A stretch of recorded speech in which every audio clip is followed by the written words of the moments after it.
Hello friends, அடுப்பாங்கரை நம்ம வீட்டு சமையல் இன்றைக்கி சிம்பிளான முறையில் ஒரு பீட்ரூட் பொரியல் செய்கிறது எப்படின்னு பார்ப்போம். இது வந்து பிள்ளைங்கள்லாம் விரும்பி சாப்பிடுவாங்க. இந்த மாதிரி செய்யும்போது சாதத்தையும் போட்டு பீட்ரூட் சாதமாக கிளறியும் சாப்பிடலாம்.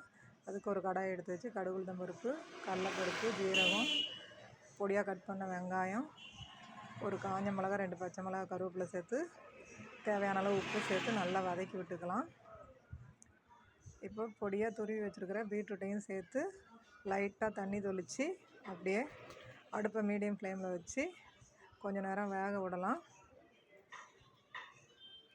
இப்போ பீட்ரூட்டு நல்லா வெந்துருச்சு. வெந்ததுக்கப்புறம் நம்ம இதில் வந்து தேங்காய் துருவல் சேர்த்துக்கலாம். இது மாதிரி ஈஸியான முறையில் பீட்ரூட் செஞ்சால் குழந்தைங்க நல்லா விரும்பி சாப்பிடுவாங்க. நீங்களும் இது மாதிரி செய்து பார்த்துட்டு எப்படி இருக்குன்னு கமெண்ட் பண்ணுங்கள், உங்கள் ஃப்ரெண்ட்ஸோடு ஷேர் பண்ணுங்கள். மறக்காமல் நம்ம சேனலுக்கு சப்ஸ்கிரைப் பண்ணுங்கள். அடுத்த ஒரு வீடியோவில் சந்திப்போம். நன்றி, வணக்கம்.